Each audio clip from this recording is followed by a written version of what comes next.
मोक्षमार्गस्य नेतारं भेत्तारं कर्मभूभृताम् ज्ञातारं विश्वतत्त्वानां वन्दे तद्गुणलाब्धये वन्दे तद्गुणलाब्धये। मोक्षमार्ग के नेता एवं कर्म पर्वतों के भेदक और विश्व के सब तत्वों के ज्ञायक चेतन संवेदक सद्गुण आप समान प्राप्त हो यही भावना भाकर देव विनय पूर्वक करूं वंदना बारंबार जिनेश्वर देव बारंबार जिनेश्वर देव।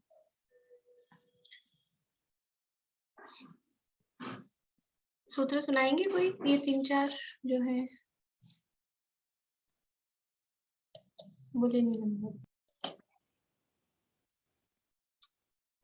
देखिए यहाँ तत्वार सूत्र उसका 8वां अध्याय, यहाँ बंध तत्व का वर्णन चल रहा है और उसके अंतर्गत प्रकृति बंध के भेद प्रभेदों की चर्चा हमने प्रारंभ की है। प्रकृति बंध अर्थात कर्मों का जो स्वभाव है, कर्मों के स्वभाव को प्रकृति बंध कहते हैं और इस प्रकृति बंध के मूल में 8 भेद हैं। ज्ञानावरण, दर्शनावरण, वेदनीय, मोहनीय, आयु, नाम, गोत्र और अंतराय, ये प्रकृति बंध के 8 भेद हैं। तो इन कर्मों का स्वरूप तो हमने अभी 2-3 कर्मों का देखा है, उसके साथ साथ में हम पहले ये देख रहे हैं कि यहाँ ये क्रम क्यों रखा, 8 कर्मों का ये क्रम क्यों रखा। वास्तव में कर्मों में ऐसा क्रम है नहीं, आत्मा में क्रम से कर्म आके बंधते हैं नहीं, क्रम से उदय में आते नहीं है, एक साथ ही बनते हैं, एक साथ ही उदय में आते हैं, एक साथ ही सब सत्ता में रखे हुए हैं। लेकिन फिर भी कहने में क्रम पड़ता है, बताने में, बोलने में, लिखने में क्रम पड़ता है। तो ये क्रम यहाँ दिया है। तो यही क्रम क्यों दिया, उसके कारणों की चर्चा हम कर रहे हैं। तो सबसे पहले ज्ञानावरण और उसके बाद में दर्शनावरण को क्यों रखा। सबसे पहले दर्शनावरण रखना चाहिए था, क्योंकि दर्शन के बाद में ही ज्ञान होता है। ऐसा प्रश्न आचार्यों ने उठाया है, समझ लीजिए शिष्य की तरफ से प्रश्न किया है। अपन लोगों का भी प्रश्न था कि जब दर्शन पूर्वक ज्ञान होता है तो पहले दर्शनावरण फिर ज्ञानावरण, ऐसा रखना चाहिए था। लेकिन यहाँ पर पहले ज्ञानावरण और फिर दर्शनावरण रखा। क्यों? तो क्योंकि ज्ञान है, उससे ही हित का निर्णय होता है। ज्ञान ही जगत में पूज्य है। हम अपनी आत्मा को जानेंगे तो किससे जानेंगे? ज्ञान से ही जान पाएंगे ना। और दुनिया में जो सारी चीजें वो किससे जानी जाती हैं? वो सब भी ज्ञान से जानी जाती हैं। इसलिए ज्ञान लोक में प्रधान है, ज्ञान पूज्य है। तो ज्ञान हिताहित का निर्णय करने वाला होता है और ज्ञान ही लोक में पूज्य होता है। और ज्ञान क्योंकि अल्प अक्षरी है, ज्ञान में अक्षर भी कम है, 2 ही अक्षर है, इसलिए ज्ञानावरण को दर्शनावरण से पहले रखा। फिर दर्शनावरण को उसके जस्ट बाद इसलिए रखा क्योंकि दर्शन पूर्वक ज्ञान होता है, इसलिए ज्ञानावरण के जस्ट बाद में दर्शनावरण को रखा। फिर इसके बाद में मोहनीय को रखना चाहिए था। फिर वेदनीय को क्यों रखा? वेदनीय कर्म एक तो अघातिया कर्म है, अघातिया कर्म है, तो यहाँ घातिया के साथ में बीच में रखा। और बीच में भी रखा तो मोहनीय के भी पहले रख दिया, बाद में रख देते, लास्ट में रख देते। तो ऐसा क्यों किया? तो उसके लिए भी हमने कल कारण देखे थे कि वेदनीय कर्म यद्यपि अघातिया कर्म है, लेकिन वो काम कैसा करता है? वो काम करता है घातिया की जैसे, वो घातिया कर्म की जैसे ही जीव को सुख दुख देने में निमित्त होता है, इसलिए उसको घातिया कर्मों के बीच में रखा। और मोहनीय के पहले क्यों रखा? क्योंकि वो मोहनीय के बल से ही अपना काम कर पाता है। यदि मोहनीय कर्म नहीं हो तो फिर वेदनीय कर्म कुछ फल नहीं दे पाता है, कुछ काम का नहीं है। जैसा उसको फल देना होता है वैसा वो फल, वो जो सुख दुख का अनुभव कराना जो उसका काम है, वो कुछ काम नहीं करा पाता है। तो मोहनीय के जोर से, मोहनीय के बल से ही वो अपना काम कर पाता है। देखो हम कभी कहीं लाइन में खड़े होते हैं या कहीं रास्ते में चल रहे होते हैं, तो बच्चों को अपने आगे चलाते हैं कि पीछे चलाते हैं? अपने से आगे रखते हैं ना। वो बच्चे अपने अपने बल से, मतलब अपने उससे हैं, अपन उनसे बड़े वो हैं, अपना जोर है, उनका प्रभाव कम है, लेकिन उसको आगे रखते हैं। वो अपने उससे ही वो आगे चलता है, हमको भी एक वो रहता है कि भी दिख रहा है, चल रहा है, सुरक्षित है। तो ऐसे ही वेदनीय कर्म है, वो मोहनीय कर्म के बल से अपना काम करता है। तो वेदनीय को पहले रख दिया, आगे रख दिया, और मोहनीय को फिर उसके पीछे, वो उसका सपोर्ट कर रहा है तो उसके पीछे रखा। तो वेदनीय कर्म को तीसरे नंबर पे रखा, और फिर मोहनीय को तुरंत उसके बाद में रखा, क्योंकि वो वेदनीय को बल भी प्रदान कर रहा है।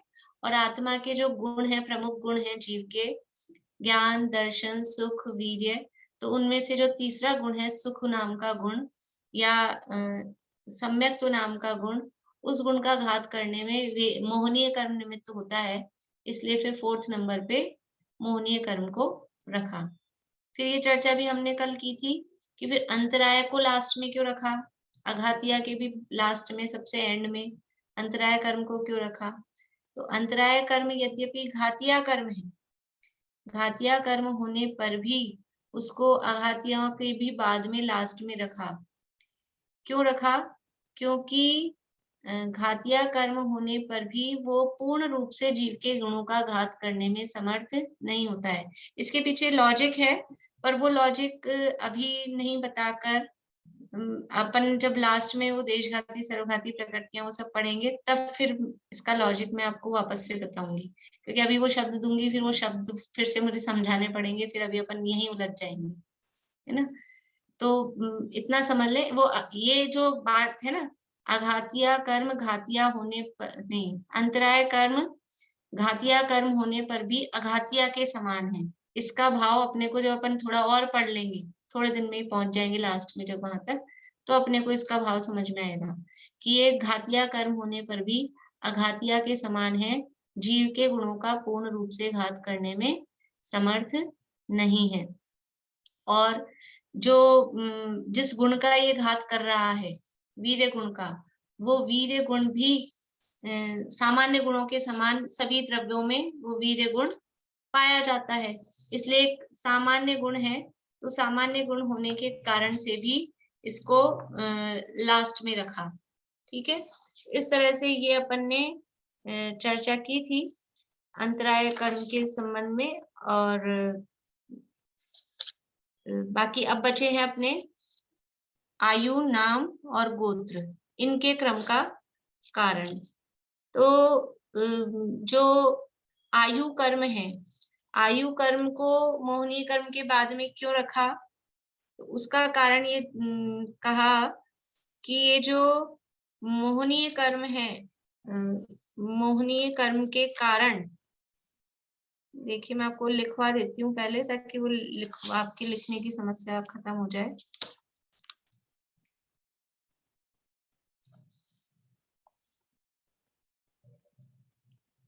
मोहनीय कर्म है, लिख लीजिए आप लोग, मोहनीय कर्म संसार का मूल कारण है, संसार का बीज है, भव का बीज है,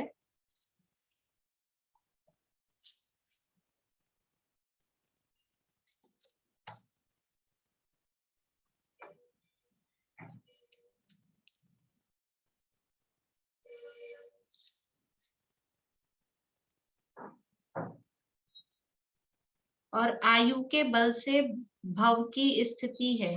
आयु कर्म के बल से, आयु कर्म के बल से मतलब आयु कर्म के निमित्त से भव, भव समझते हैं? भव किसे कहते हैं? जैसे ये मनुष्य भाव, ये जो जन्म अपना, जो इसको अपन भाव कहते हैं ना, मनुष्य भाव है, देव भाव है, जिसे अपन जन्म शब्द भी कहते हैं। तो इस अब ये जो पर्याय है, उसकी स्थिति आयु कर्म के कारण से है।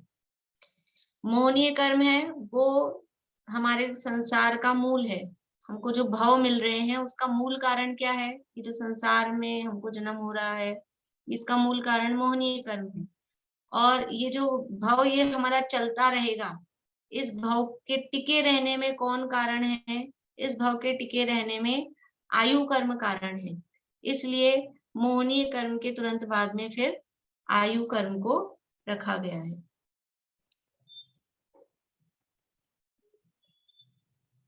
ठीक है, आयु कर्म से ही भव की इस जो पर्याय है उसकी स्थिति रहती है, इसलिए आयु कर्म को मोहनीय कर्म के बाद में रखा। अब जब भाव होगा तभी तो शरीर बनेगा। शरीर कब बनेगा? जब हमारा को मनुष्य भाव में आए तो फिर वो मनुष्य जैसा शरीर, नरक के भाव में गए तो नारकी जैसा शरीर। तो भाव होने पर ही शरीर की स्थिति होती है, शरीर आदि की स्थिति होती है। शरीर आदि कर लीजिए, नाम कर्म के जितने भी हैं।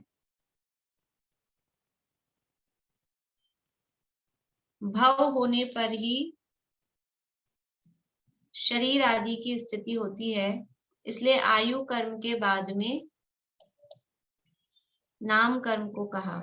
ये आपने आयु कर्म का, मोहनीय कर्म संसार भोग का बीज है, आयु कर्म फिर बराबर बताइए ना। मोहनीय कर्म संसार का बीज है। हाँ, और आयु कर्म के कारण वो संसार, वो जो भाव है, भाव का बीज है मोहनीय कर्म। और भाव की स्थिति बनी रहती है वो आयु कर्म के कारण। इसलिए मोहनीय के बाद में आयु को रखा। भाव की स्थिति बनी रहती है।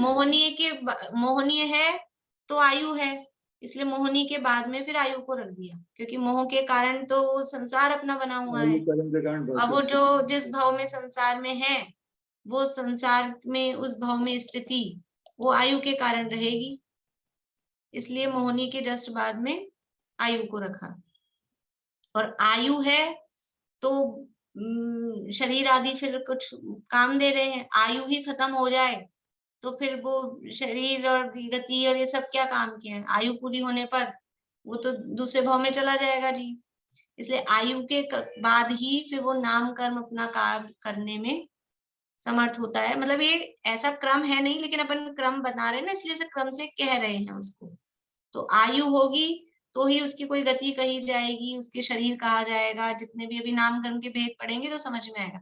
ये जो अपन ने अभी कारण पढ़े हैं, इन कारण का भाव आपको जब अपन पूरा अध्याय पढ़ लेंगे तब आप ये फिर से पढ़ेंगे तो आपको अच्छे से समझ में आएगा। अभी अपन ने पूरा पढ़ा नहीं है ना, अब कुछ चीज तो पहले पढ़नी ही पड़ेगी। तो पहले अपन ने ये पढ़ा है इसके क्रम का कारण, लेकिन जब ये पूरा पढ़ लेंगे बातें और समझ में आ जाएगी, तो आपको ये लॉजिक अच्छे से समझ में आ जाएंगी।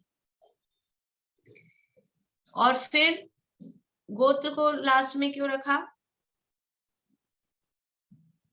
कि शरीर गति, शरीर आदि के आश्रय से ही ये शुभ अशुभ गोत्र का उदय होता है, उच्च नीच गोत्र का उदय होता है।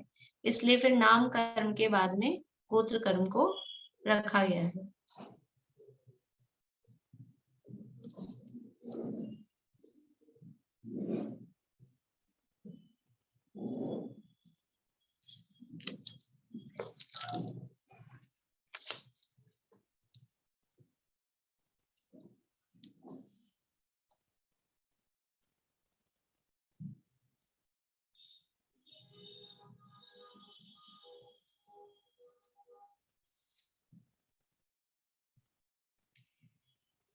देखिए मतलब क्या है, ये लिख लिया ना आपने, अब अपन समझ लेते हैं इसको। कि ज्ञानावरण दर्शनावरण का समझ में आ गया, वेदनीय मोहनीय का समझ में आ गया, और अंतराय को लास्ट में क्यों रखा वो समझ में आ गया। अब बच रहे हैं बीच में आयु, नाम और गोत्र। तो आयु, नाम और गोत्र, आयु को पहले क्यों, मतलब अब इन तीनों में ये क्रम क्यों रखा, ये है प्रश्न। कि पहले गोत्र को रख देते। गोत्र का नहीं लिख पाए एक बार। ठीक है। शरीर गति, शरीर आदि के आधार से ही उच्च नीच गोत्र का उदय होता है। इसलिए गति, शरीर आदि के आधार से ही, आश्रय से ही शुभ अशुभ या उच्च नीच गोत्र का उदय होता है। इसलिए नाम कर्म के बाद में गोत्र कर्म को रखा।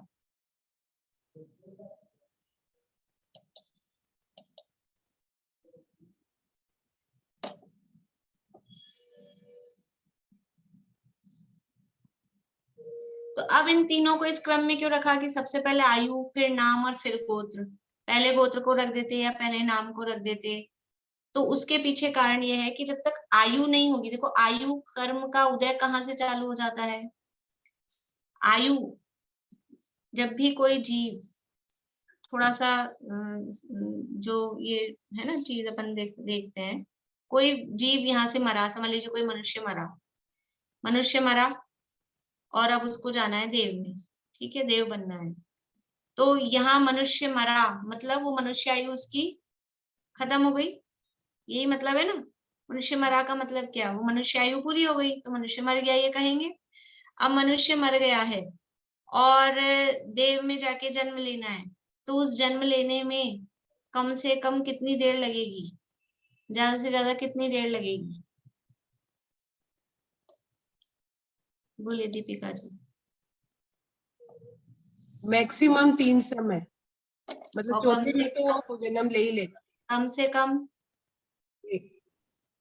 एक देखिए, कम से कम तो है एक समय अपन बोल रहे हैं, वास्तव में यहाँ मरा और अगले जन्म में भी जन्म हो जाए। अगर सीधा जाना है तो समय लगाएगा ही नहीं, ये मरा और वो जन्म, ऐसा। और लगे तो फिर एक समय लगे, 2 समय लगे या 3 समय लगे, चौथे समय में तो जन्म होता ही है, इतनी सी देर है। लेकिन मतलब जन्म का मतलब क्या है? जन्म का मतलब है कि वहां जाके अब वो शरीर बनाना चालू कर रहा है, इसको तो कहते हैं जन्म। ठीक है। एक शब्द सुना होगा आप लोगों ने, विग्रह गति। विग्रह गति शब्द सुना है सबने, कि कोई जीव कहीं से मरता है और जाके जन्म ले रहा है, उसके बीच में जो टाइम लग रहा है वो कहलाती है विग्रह गति। मतलब क्या कह रहे हैं हम, यहाँ से तो मरा और अभी जन्म नहीं हुआ, बीच का समय है ना, जन्म बाद में होगा। अब उसमें एक समय लगे, 2 समय लगे, 3 समय लगे, और किसी को समय नहीं भी लगे, किसी की नहीं भी हो विग्रह गति, वो हो सकता है। मान लीजिए किसी को बीच में 2 समय लग रहे हैं, यहाँ कोई जीव मरा है और उसको जन्म लेने में 2 समय लग रहे हैं, ठीक है, तो जन्म तो अभी होगा। अभी ये जो बीच के 2 समय है, वहां उसकी आयु कर्म का उदय है कि नहीं है? बीच के 2 समय लगे, यहाँ से तो मर गया, मनुष्य आयु पूरी हो गई, ठीक है। अब ये जो बीच के रास्ते के 2 समय लग रहे हैं उसको, उसमें उसके आयु कर्म का उदय होगा कि नहीं होगा? हाँ या ना?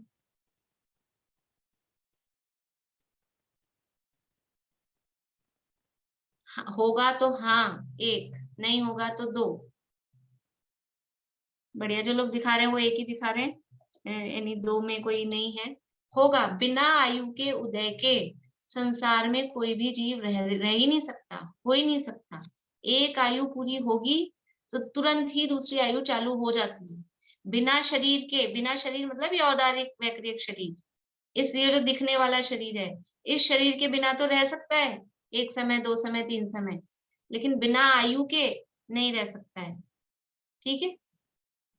तो वो आयु कर्म का उदय तो पहले भाव, ये जो आयु कर्म है ना जिससे भाव चल रहा है, वो आयु कर्म का उदय, और फिर उसके बाद में उसमें शरीर बनेगा, शरीर और जो जो भी है, पर्याप्तियां, श्वासोश्वास और मन वचन काय, जो भी नाम कर्म के जितने भी भेद हैं, वो सारे जो भी उसमें अप्लाई होंगे, जो भी उसको लागू पड़ते होंगे, वो बाद में उदय में आएंगे।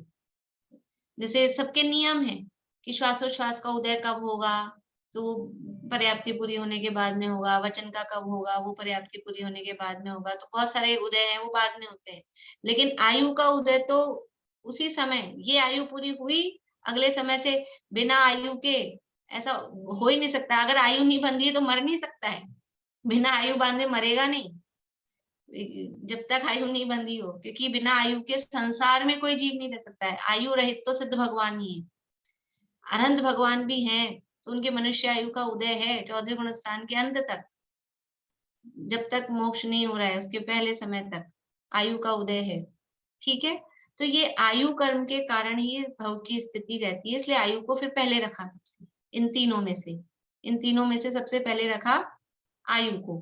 फिर उसके बाद में आयु का उदय होने पर फिर शरीर बनता है, गति का उदय आता है, और भी सब चीजें होती हैं। तो फिर ये काम करता है नाम कर्म, तो फिर रखा नाम कर्म को। और जो हमारा जैसा आयु का उदय है, जैसा शरीर है, उसके आधार से, उसके आश्रय से ही उच्च गोत्र नीच गोत्र उसका उदय काम करता है। इसलिए फिर उसके बाद में तीसरे नंबर पे रखा गोत्र कर्म को। तो ये इन तीनों कर्मों के क्रम का कारण दिया, और लास्ट में अंतराय को रखा। उसका कारण अपन ने देख ही लिया है कि ये हल्का, मतलब इस तरह इतना घात नहीं करता है तो घातिया, क्योंकि घात करता है इसलिए है तो घातिया, लेकिन पूरी तरह से घात नहीं कर पाता है, कभी भी नहीं कर पाता है, इसलिए वो हल्का कर्म होने से उसको सबसे लास्ट में रखा है अंतराय कर्म को। तो ये 8 कर्मों के क्रम का कारण यहाँ पर सूत्र में ये क्रम क्यों दिया गया, ये कारण अपन ने यहाँ पर देखा। अब है पहले इन कर्मों का थोड़ा सा स्वरूप अपन देख लें, फिर उसके संबंध में और जो विशेष चर्चा होती है वो आगे अपन करेंगे। बोलिए पारुल। भाभी कल एक पॉइंट और लिखा आया था अंतराय कर्म के लास्ट में रखने का, आयु नाम गोत्र के बाद रखा क्योंकि ये अपने कार्य वेदनीय नाम गोत्र आदि कर्मों के गुणों से ही करते हैं, मतलब गुणों का घात करते हैं। तो ये पॉइंट थोड़ा सा क्लियर करिए। हाँ हाँ, मतलब ये जो अंतराय कर्म है, अंतराय कर्म को बाधा डालनी है। अभी इसका स्वरूप, इसीलिए मैं सोच रही थी पहले थोड़ा स्वरूप देख ले। अंतराय कर्म का स्वरूप क्या है कि हमारे कामों में बाधा डालेगा, दान में, लाभ में, भोग में, उपभोग में, वीर्य में। तो ये बाधा कैसे डालेगा? तो या तो शरीर के आधार से डालेगा, शरीर में कुछ बाधा पहुंच रही है, या मोहनीय कर्म के संबंध में, यानी दूसरे कर्म का इसको सपोर्ट चाहिए, इसको अपना काम करने के लिए अकेला नहीं कर सकेगा। ये जो पॉइंट दिया है ना कि ये इन कर्मों के आधार से ही अपना काम कर सकता है, इसको सपोर्ट चाहिए दूसरे कर्मों का। अपने आप ये जो इसको जो अपना फल देना है, ये नाम और गोत्र और वेदनीय के आधार पे ही अपना फल दे पाएगा, इसलिए इसको इन कर्मों के नाम और गोत्र के भी फिर बाद में रखा। शरीर, या तो शरीर भाई बाधा आनी है, लाभ होना है, तो शरीर में मेजर तो अपना चीज शरीर ही है ना, कोई भी चीज का अपने को मिलना है। वीर्य है वो शरीर के आधार से काम करेगा, या दान लाभ भोग उपभोग है, भोग उपभोग किसके आधार पे करेंगे अपन? शरीर के माध्यम से ही करेंगे ना, कुछ खा रहे हैं, पी रहे हैं, पहन रहे हैं, ओढ़ रहे हैं, तो वो शरीर है। अथवा गोत्र कर्म के आधार से कि जैसी जो भी गोत्र है उस आधार से जो भी वस्तुएं का लाभ अलाभ होना है गोत्र कर्म के आधार से होगा, या वेदनीय कर्म के आधार से होगा, तो वो इन कर्मों के आधार से अपना काम कर पाता है। इसलिए अंतराय कर्म को इन कर्मों के भी बाद में लास्ट में रखा गया है। अभी थोड़ा इसका स्वरूप अपन समझ लें, और जैसे जैसे अपन इनकी भेद प्रभेद समझेंगे ना, जब इनकी प्रकृतियां आप समझोगे, नाम कर्म के भेद प्रभेद, तो बहुत सारी चीजें क्लियर होंगी। जो बातें अभी पढ़ रहे हैं वो वहां जाके क्लियर हो जाएंगी जब थोड़ा हम आगे पढ़ेंगे। बस बात जरूर ये है कि हम पीछे का थोड़ा याद रखें, या फिर पीछे का भी पढ़ते रहें। ऐसा ना हो कि हम आगे बढ़ जाते हैं तो पीछे की चीजें साफ, तो वो पीछे, इसीलिए मैं पूछती भी रहती हूँ कि पीछे से हम उसको लिंक करते हैं ना, जो पीछे पढ़ा हुआ है हमने और अभी नया पढ़ा है, तो उसको हम लिंक करेंगे, कनेक्ट करेंगे, तो वो विषय अपना फिर क्लियर होता है। तो ये बातें अपने आप स्पष्ट हो जाएंगी जैसे जैसे हम कर्मों का और स्वरूप समझेंगे, पढ़ेंगे, इनके भेद प्रभेद देखेंगे, तो क्लियर हो जाएंगी बातें। यदि नामकरण के नहीं कुछ पता लगा, नामकरण क्यों रखा गया यहाँ पर? नाम कर्म का आयु के बाद रखा, जैसे गोत्र से पहले रखा, क्या कारण है? बताया ना नाम कर्म को, क्योंकि वो नाम कर्म आयु का उदय आएगा, उसके बाद में वो शरीर आदि रूप से काम कर पाएगा, इसलिए आयु के बाद में फिर नाम को रखा। बोली मत विग्रह गति में जैसे आपने बताया आयु कर्म तो रहता है, नाम कर्म नहीं रहता। नहीं, नाम कर्म का उदय तो है, लेकिन शरीर नाम कर्म का उदय नहीं है, वहां पे अनुपूर्वी का उदय है। नाम कर्म की एक प्रकृति का उदय तो वहां है, और भी है प्रकृतियों का उदय, लेकिन शरीर का मुख्य रूप से जो नाम कर्म को गोत्र कर्म का, गोत्र कर्म का भी उदय तो वहीं चालू हो जाते हैं, लेकिन जब आयु बंदी जब भी हो जाता होगा। देखिए मतलब एक जो नियम है, अगर मोटा मोटा देखें, भेद प्रभेद को छोड़ दें, तो 7 कर्मों के उदय नहीं, 8 कर्मों के उदय, 8 कर्मों के उदय रहते ही है संसारी जीव को। तो वहां गोत्र का भी जो भी भाव में जा रहा है उस आधार पर उसको उच्च गोत्र या नीच गोत्र का उदय भी वो चालू हो ही जाता है। लेकिन अभी यहाँ समझाने के लिए, बताने के लिए क्रम बताना है ना, तो क्रम बताने के लिए कि पहले वो आयु होगी तभी तो शरीर का मतलब समझ में आएगा और तभी उसमें उच्च नीचपना समझ में आएगा। इसलिए आयु को पहले, नाम को बाद में और गोत्र को। देखिए ये तो ऐसा है। एक बात, हाँ वो म्यूट हो गया। हाँ हाँ एक बात ये बता दीजिए कि जैसे आयु कर्म उसी भाव में बनता है क्या, जैसे और कर्म तुम्हारे भवांतर तक चल रहे हैं? आयु कर्म केवल एक भाव के लिए ही बन सकता है आगे का, तो इस भाव में अच्छा, अगले भाव का ही बन सकता है, बस दो और चार कर्म भावों तो, का एक साथ बांध के नहीं रखना। अच्छा और कर्म तो चलते रहते हैं। हाँ और कर्म आगे आगे तक चलते रहते हैं, लेकिन आयु कर्म है वो केवल अगले भाव का ही बांधा जा सकता है, तो उससे आयु के ज्यादा साथ नाम भी जुड़ेगा, फिर गोत्र भी जुड़ेगी? नहीं जुड़ेगा। नहीं, देखो बंधन में तो वो नाम कर्म के बंधन के योग्य परिणाम अलग है, तो नाम कर्म तो निरंतर बंध रहा है। बाकी के जो 7 कर्म हैं, ज्ञानावरण, दर्शनावरण, मोहनीय, वेदनीय, मोहनीय, नाम, गोत्र और अंतराय, आयु को छोड़ के ये 7 कर्म तो निरंतर बंध रहे हैं, हर समय, अभी भी बंध रहे हैं, अभी भी। आयु कर्म के लिए एक विशेष पर्टिकुलर उसके लिए नियम है कि वो जीवन में हर समय नहीं बनता है। जब तक 2/3 आयु अपनी व्यतीत नहीं हो तब तक वो नहीं बनता है। 2/3 आयु बीत जाए, जितनी टोटल आयु है, उसके बाद में वो बंधता है। और तब बंधे, फिर उसके बाद बंधे, मतलब उसके कुछ पर्टिकुलर टाइम है। लेकिन बाकी के 7 कर्म हर समय बनते हैं, तो वो बनते ही हैं, ऐसा नहीं है। चाहे वो अब बनते तो हैं, लेकिन फर्क क्या पड़ेगा कि स्थिति अनुभाग में कम ज्यादा हो सकता है। कर्म तो सातों बन रहे हैं हर समय, कुछ भी करो कर्म तो सातों बन रहे हैं। अगर पर जैसे जो नाम फर्क कर्म पड़ेगा, अच्छा बन गया और आयु कर्म है ना अच्छा नहीं बंधा, मान लो जैसे तिर्यंश आयु में गए पर शरीर सुंदर मिल जाए, ऐसे बताइएगा। हाँ ऐसे भी हो सकता है। और जैसी आयु बनती है ना, उसके हिसाब से बाकी के सारे कर्म कन्वर्ट हो जाते हैं। उन कर्मों में संक्रमण पॉसिबल है, आयु कर्म में चेंज होना नहीं हो सकता है। फिर वो बाकी के सारे कर्म उसके हिसाब अच्छा, से कन्वर्ट हो जाते हैं। पढ़ेंगे अपन, और बहुत बातें आएगी, पहले थोड़ा समझ लें फिर पढ़ेंगे आगे। बहुत सारे इनमें नियम भी हैं, बहुत चीजें हैं, तो पहले पढ़ते हैं अपन, धीरे धीरे चलते हैं, नंबर से आती जाएंगी बातें। तो यहाँ अपन कर्मों का स्वरूप देख रहे थे, ज्ञानावरण दर्शनावरण की चर्चा अपन ने की थी। अब है वेदनीय। वेदनीय कर्म किसे कहते हैं, ये अपना पेज नंबर 297 तत्वार्थ मणि प्रदीप में 297 नंबर पेज है।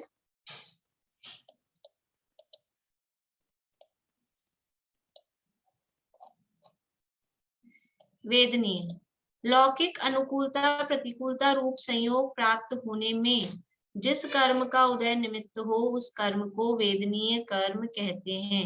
वेदनीय से मैंने आपको बताया था शब्द से, वेदन करावे। किसका वेदन करावे, जो सुख दुख का वेदन कराए। और कौन से सुख दुख का, कि लौकिक सुख दुख, तो उसको लिखा है लौकिक अनुकूलता प्रतिकूलता रूप संयोग प्राप्त होने में जिस कर्म का उदय निमित्त होता है उसे वेदनीय कर्म कहते हैं। ये वेदनीय कर्म है, ये वेदन कराने का काम करता है। और इसमें भी इसके मतलब 2 टाइप से काम करता है वेदनीय कर्म। सुख दुख का वेदन भी कराता है, और सामग्री की प्राप्ति, सुख दुख का वेदन किसके माध्यम से कराएगा, तो कोई ना कोई निमित्त होगा, तो बाहर में अनुकूल प्रतिकूल सामग्री की भी प्राप्ति उस वेदनीय कर्म के निमित्त से होती है। वेदनीय कर्म अनुकूल प्रतिकूल सामग्री के माध्यम से हमको सुख दुख का वेदन कराने में निमित्त होता है। ये वेदनीय कर्म का काम है, या जो हमें अनुकूल प्रतिकूल सामग्री के माध्यम से सुख दुख का वेदन कराए उसे वेदनीय कर्म कहते हैं। ऐसा परिभाषा के रूप में अपन उसको कह सकते हैं।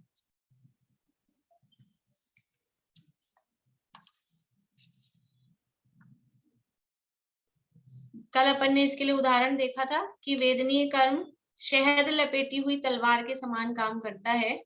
कि जिस प्रकार किसी तलवार पे शहद लपेटा हो और उसको चाटे तो पहले तो अच्छा लगता है और फिर बाद में जीभ कटने से पीड़ा भी होती है, तकलीफ भी होती है, दर्द भी होता है। ऐसे ही वेदनीय कर्म है वो कुछ अनुकूलता का वेदन कराता है, ऐसा लगता है अनुकूलता है, लेकिन एक्चुअल में वो वास्तव में अनुकूलता यानी वो सुख होता नहीं है, वो वास्तव में दुखी होता है। इस तरह से लौकिक सुख दुख का वेदन ये वेदनीय कर्म कराता है।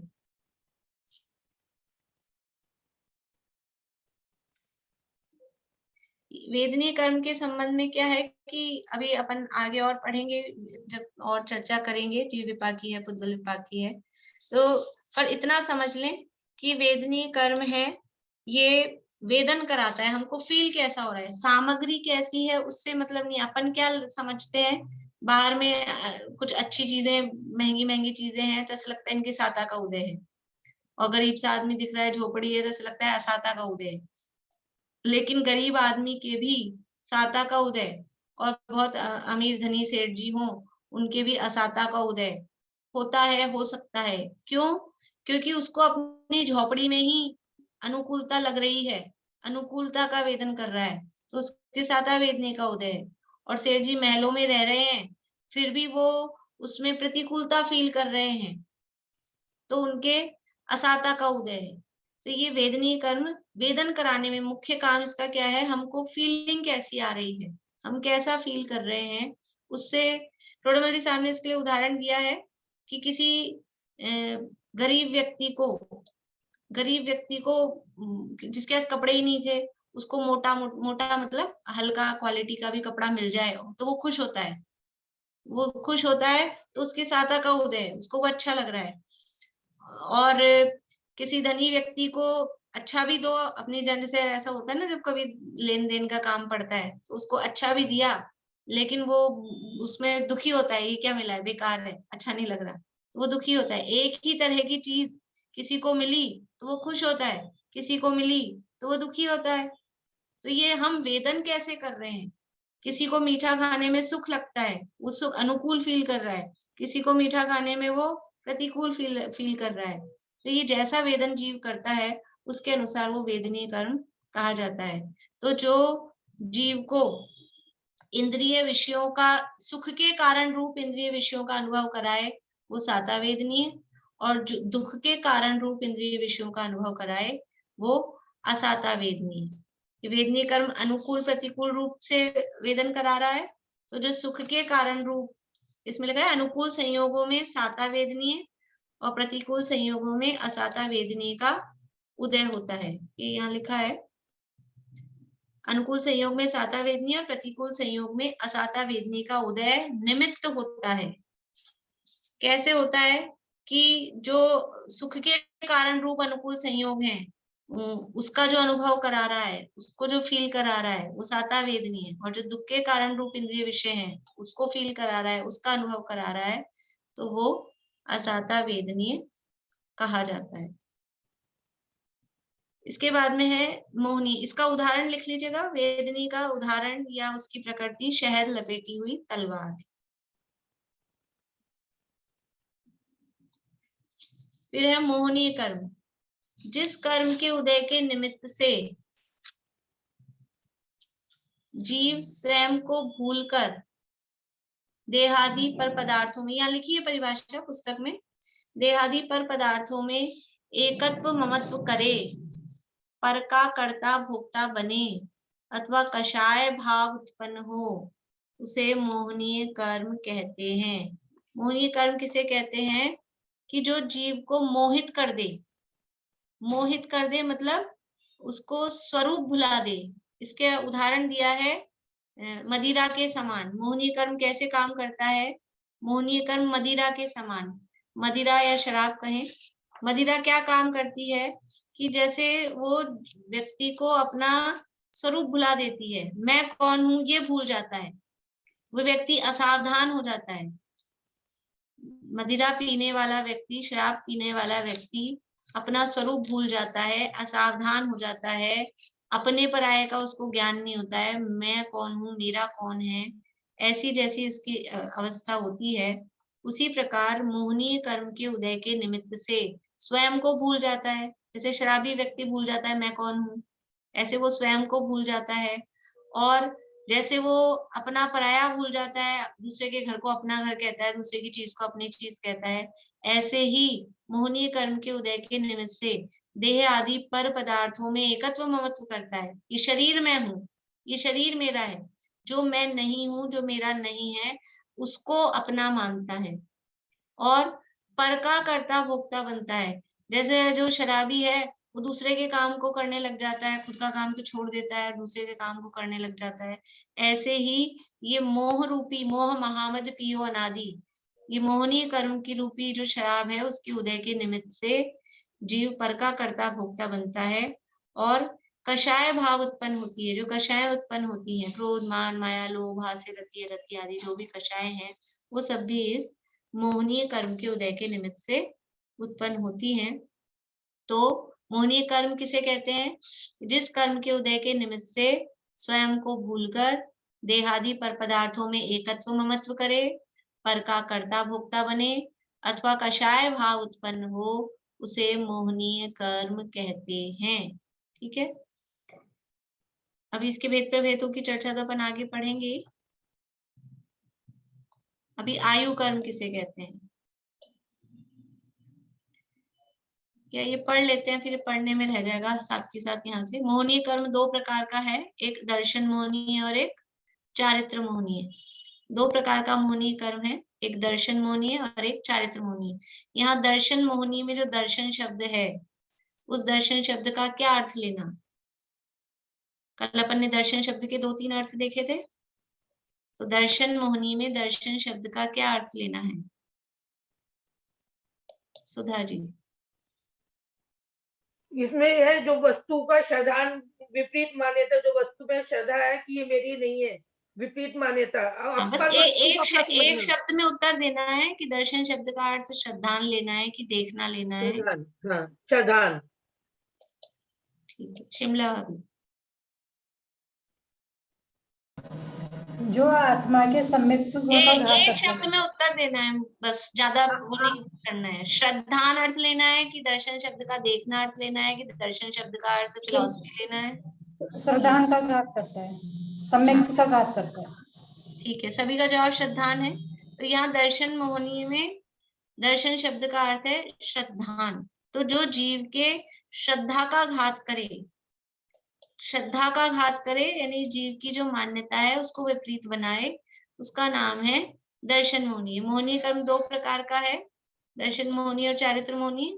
तो दर्शन मोहनीय कर्म के उदय के निमित्त से, देखिए जो पीछे परिभाषा बताई थी ना, पीछे वाले पेज पे मोहनीय कर्म की परिभाषा, क्या परिभाषा दी थी?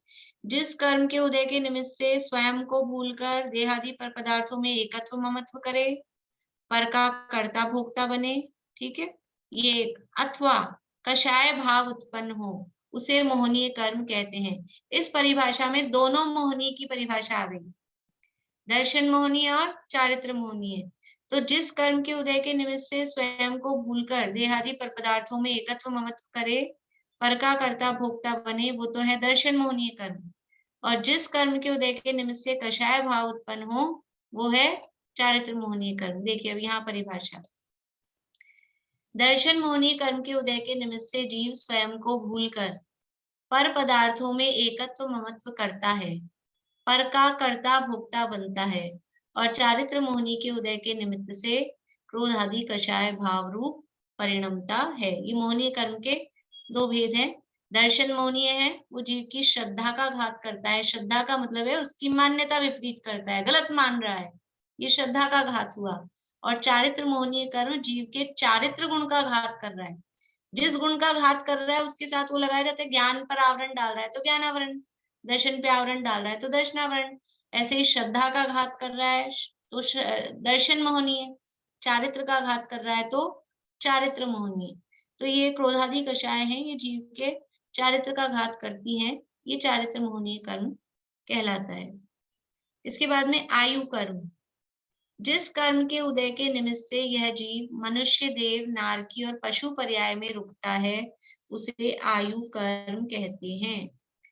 मोहनीय कर्म का उदाहरण तो हो गया शराब के समान, अभी आयु कर्म का उदाहरण या इसकी प्रकृति कैसी है, इसके लिए बेड़ी के समान आयु कर्म है, ये बेड़ी के समान है।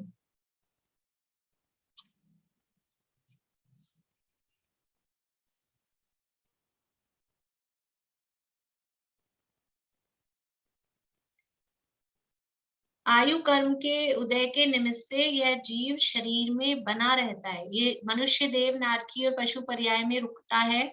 मतलब क्या है कि जो शरीर मिला है, 4 प्रकार के 4 गतियां हैं, तो 4 प्रकार के शरीर मिलेंगे, जीव को मिल सकते हैं। या तो मनुष्य का मिले, या देव का मिले, या नारकी का मिले, या तिर्यंश का मिले। ये मोटे मोटे 4 प्रकार के शरीर हैं, 4 गतियों के आधार पे। तो जिस कर्म के उदय से जीव उस शरीर में रुका रहता है, आयु कर्म का काम क्या है? आयु कर्म का काम शरीर बनाना नहीं है, शरीर का निर्माण करना वो नाम कर्म का काम है। लेकिन इस शरीर में टिका रहना, देखो 2 काम अलग अलग हैं, घर बनाना, घर बनना, और घर में हम टिके हुए हैं, घर में हम रुके हुए हैं। ये 2 काम अलग अलग हैं कि नहीं? घर बनाए वो तो ईंट, चूने, मिट्टी, पत्थर से बनाए, उसको बनाने वाला कॉन्ट्रैक्टर वो अलग है, ठीक है। और उस घर में हम रुके हुए हैं, उस घर में हम ठहर रहे हैं, रुक रहे हैं, वो एक अलग चीज हो गई, वो एक अलग काम हो गया। ऐसे ही शरीर बन रहा है, वो एक अलग कर्म है, शरीर का निर्माण करने वाला कर्म वो अलग ठेकेदार है। लेकिन इस शरीर में हम रुके रहें, कब तक रुके रहेंगे?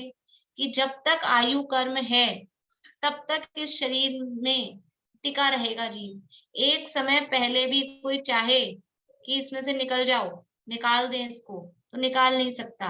और आयु पूरी हो गई तो एक समय भी अधिक उसमें रह नहीं सकता। इसे कहते हैं ना, ये शरीर एक किराए का घर है। शेर शायरियां कुछ बोलते हैं कुछ लोग, तो इस तरह की, ये शरीर एक किराए का घर है, एक ना एक दिन खाली करना ही पड़ेगा। ये शरीर किराए का घर क्यों है? ये किराया क्या है इसका? शरीर में रहने का किराया क्या है? ये शरीर रूपी मकान में हम रह रहे हैं ना, उस शरीर रूपी मकान में रहने का किराया क्या है? कितना किराया लगता है? आयु कर्म। ये प्रति समय आयु चुका रहे हैं हम, ये प्रति समय आयु चुका रहे हैं। और जब वो आयु पूरी चुक जाती है, अब आपने किराया देना बंद किया, तो बाहर में तो जो किराएदार है वो हावी हो जाए, नहीं खाली करे, कोर्ट में चला जाए, केस लड़ने लग जाए। लेकिन यहाँ पे कुछ नहीं चलता है। यहाँ तो जैसे ही वो आपका किराया बंद हुआ और खाली करो, तुरंत उसी समय। तो आयु कर्म के कारण ये जीव इन शरीर में इसकी अवस्थिति रहती है, शरीर में बना रहता है। तो जिस कर्म के उदय के निमित्त से जीव मनुष्य, देव, नारकी और पशु पर्याय में रुकता है, अर्थात उन शरीरों में टिका रहता है, उसे आयु कर्म कहते हैं। फिर है नाम कर्म। आयु कर्म का उदाहरण हो गया, बेड़ी के समान है। जिस प्रकार से बेड़ी जो वो है, कोई कैदी है, उस कैदी को वो बेड़ी वहां पर जेल में रोके रखती है। ये आयु कर्म क्या है? इस शरीर में हमको, शरीर रूपी जेल में ये हमको बांध के रखता है, इस शरीर से निकलने नहीं देता आयु कर्म। तो जैसे बेड़ियां कैदी को जेल में बांध के रखती हैं, वहां से उसको निकलने नहीं देती हैं, उसी प्रकार ये आयु कर्म बेड़ी के समान हमको इस शरीर रूपी जेल में रोके रखता है, बांधे रखता है। नाम कर्म, जिस कर्म के उदय के निमित्त से शरीर आदि की रचना होती है, जिस कर्म के उदय के निमित्त से शरीर आदि की रचना होती है, शरीर की नहीं, अकेला शरीर आदि, बहुत सारी, नाम कर्म का परिवार बहुत बड़ा है, सबसे बड़ी फैमिली इस नाम कर्म की है। कितने मेंबर हैं इसकी फैमिली में? 93, 93 मेंबर, 93 प्रकृतियां इस नाम कर्म की हैं। तो बहुत कुछ चीजें इस नाम कर्म के उदय से मिलती हैं, लेकिन उसमें प्रमुख है शरीर, क्योंकि बहुत सारी और जो कर्म काम कर रहे हैं वो शरीर पे काम करते हैं, इसलिए मुख्य नाम देते हैं शरीर। तो जिस कर्म के उदय के निमित्त से शरीर आदि की रचना होती है, उसे नाम कर्म कहते हैं। इस नाम कर्म का काम क्या है? नाम कर्म का उदाहरण कहें या इसका स्वभाव कहें तो वो है चित्रकार के समान। पेंटर जैसे होता है, चित्र बनाने वाला, पेंटिंग बनाने वाला, उस चित्रकार के समान इस नाम कर्म का स्वभाव है। क्या होता है, चित्रकार क्या करता है कि चित्रकार अपनी कला के माध्यम से अलग अलग चित्र बनाता है। और जो भी हैंड पेंटिंग होती है ना, हैंड पेंटिंग कभी भी दो पेंटिंग एक सी नहीं होती। कितना ही करे कि एक सी बनाइए, बिल्कुल एक सी दिख रही है, वो दिखती है लेकिन एक सी कभी होती नहीं है। तो नाम कर्म जो ये रचना कर रहा है कभी भी एक से नहीं होंगे। हमको ट्विंस दिखते हैं, एक सी शक्ल है, पहचान ही नहीं पाते हैं, कंफ्यूज हो जाते हैं। कभी कभी ऐसे भी होते हैं ना, बिल्कुल एक सी शक्ल वाले ट्विंस। तो भी अंतर होता है कि नहीं होता है, उनमें अंतर होता है। उनके माता पिता पहचानते हैं, उनकी पत्नियां पहचानती हैं, नहीं तो बड़ा कंफ्यूजन हो जाए। लेकिन पहचानते हैं, बिल्कुल घर वाले सब पहचानते हैं।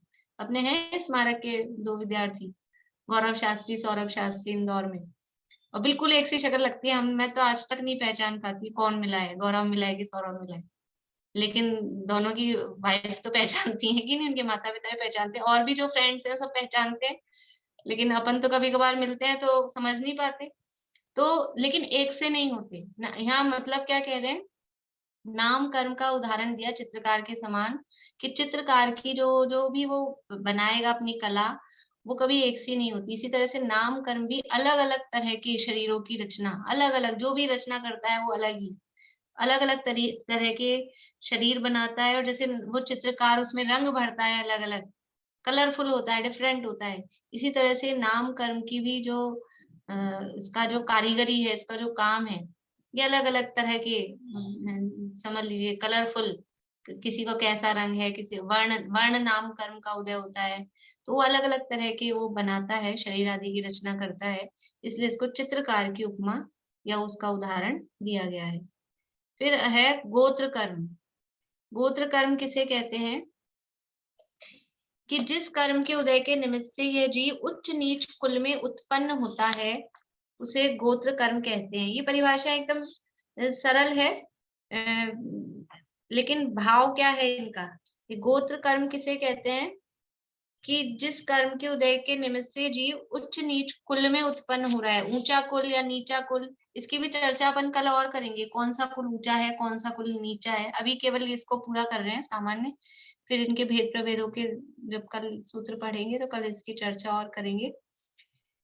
जिस कर्म के उदय के निमित्त से यह जीव उच्च नीच कुल में उत्पन्न होता है, कुल में पैदा होता है, उसे गोत्र कर्म कहते हैं। हमको ऐसा दिखता है कि कुछ उच्च गोत्र वाले हैं, कुछ ऊंचे कुल वाले हैं, कुछ नीचे कुल वाले हैं। तो ऐसा कैसे होता है कि एक कर्म उसमें काम करता है कि कुछ उच्च गोत्र वाले होते हैं, कुछ नीच गोत्र वाले होते हैं। मैं अभी बोल रही हूँ, आप लोग इसके संबंध में भी प्रश्न मत करिएगा इसके, क्योंकि थोड़ा टाइम लगेगा इसमें, और अभी अपना टाइम हो गया पूरा। तो कल इसकी विशेष चर्चा अपन करेंगे गोत्र के संबंध में, कि किस तरह से गोत्र कर्म होता है, ऊंचा कुल किसे कहना, नीचा कुल किसे कहना, कौन उच्च कुल वाला है, किसके आधार से ये गोत्र कर्म मतलब ऊंचा नीचा पना किस बेसिस पे होता है, वो सारी भी चर्चा अपन कल करेंगे। अभी है अंतराय कर्म। अंतराय कर्म कुछ पूछना है? गोत्र कर्म का उदाहरण। हाँ, गोत्र कर्म का उदाहरण है कुम्हार के समान।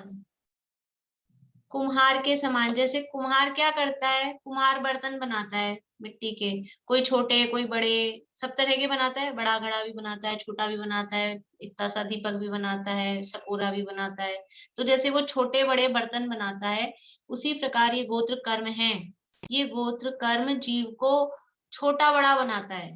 देखो अभी निमित्त की तरफ से कथन है, कर्म जीव को छोटा बड़ा बनाता है। जीव, कभी तो कहते हैं सभी जीव समान है, भी पिछली क्लास में तो कह रहे थे सभी आत्माएं समान है, कोई छोटा बड़ा नहीं है।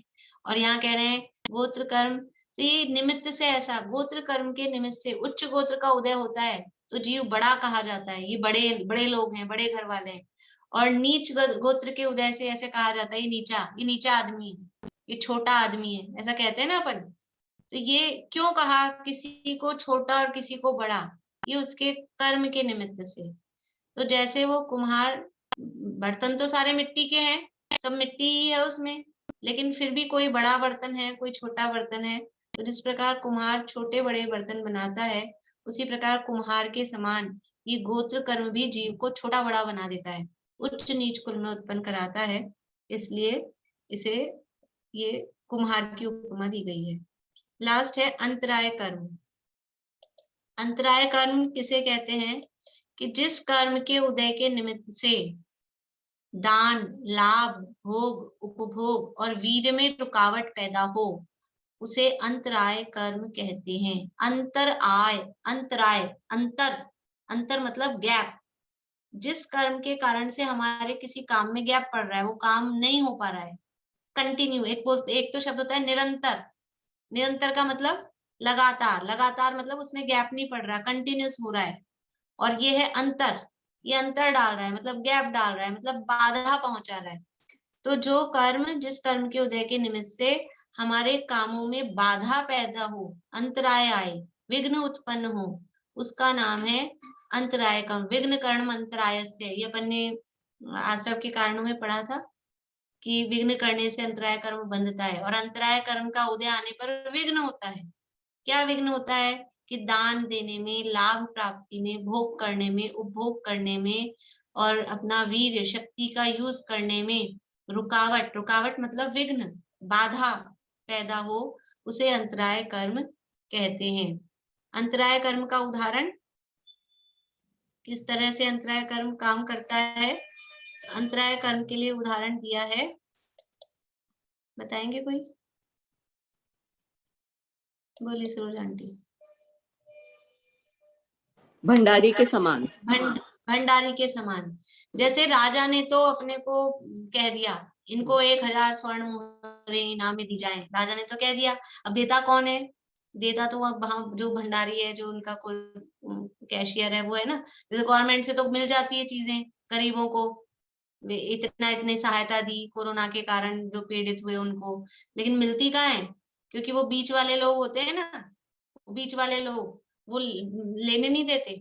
तो हम जाएंगे कि हमको इतना मिलना चाहिए, इतना सरकार ने कहा है, लेकिन वो बोलता है ये फाइल, ये कागज पूरा करके लाओ, ये भर के लाओ, ये डॉक्यूमेंट लाओ, यहाँ साइन कराओ, और अभी ये कमी है, वो कमी है, लेने नहीं देता है। हमको जो चीज मिलनी चाहिए थी मिल नहीं पाती है, बाधा उत्पन्न होती रहती है। तो ये जैसे वो भंडारी हमको हमारी इनाम की चीज जो राजा ने हमको दिया है, धन, वो धन नहीं लेने देता है, बीच में टांग अड़ाता है, कहो बाधक बनता है, वैसे ही ये अंतराय कर्म हमें जो भी वस्तुएं हैं, हम दान देना चाहें तो दान नहीं कर पाए, हम कोई चीज प्राप्त करना चाहें, लाभ लेना चाहें तो लाभ नहीं ले पाए, हम किसी चीज को यूज करना चाहें, भोग उपभोग करना चाहें तो वो नहीं कर पाते हैं, हम कोई अपनी शक्ति का यूज करना चाहें तो वो नहीं कर पाते हैं। क्यों? क्योंकि ये बाधा उत्पन्न करने वाला काम अंतराय कर्म करता है। तो ये अंतराय कर्म हमारे कामों में, जिस कर्म के निमित्त से हमारे जो भी काम है उसमें बाधा उत्पन्न होती है, विघ्न उत्पन्न होता है, वो अंतराय कर्म कहलाता है, और ये भंडारी के समान काम करता है। तो ये 8 कर्मों की ये प्रकृति है, ये इनकी नेचर बताई है कि कौन सा कर्म किस तरह से काम करता है, ये इनकी नेचर है।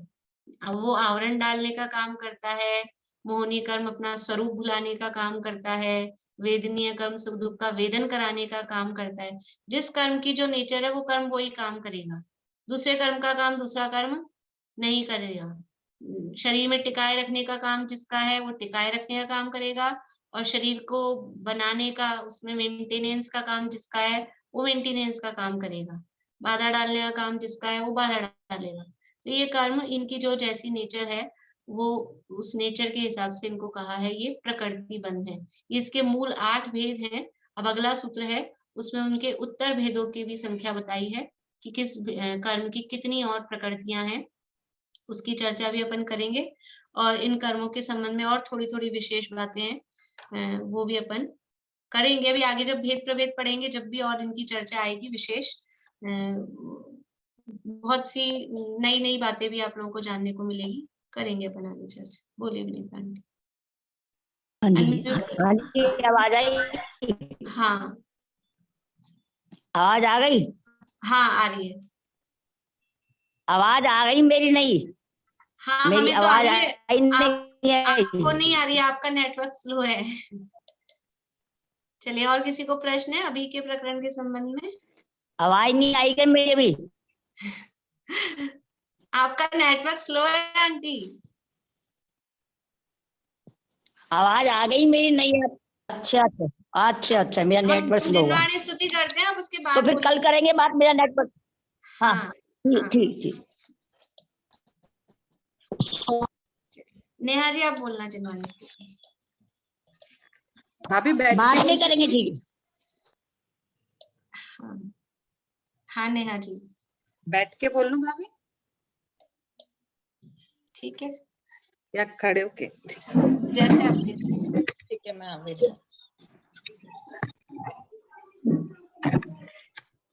हे पानी पार्थी वीर जिन जग को बताया आपने, जग जाल में अब तक फसाया पुण्य एवं पाप ने, पुण्य एवं पाप से है पार मग सुख शांति का, यह धर्म का है मरम, यह विस्फोट आत्म क्रांति का। 9 बार नमो।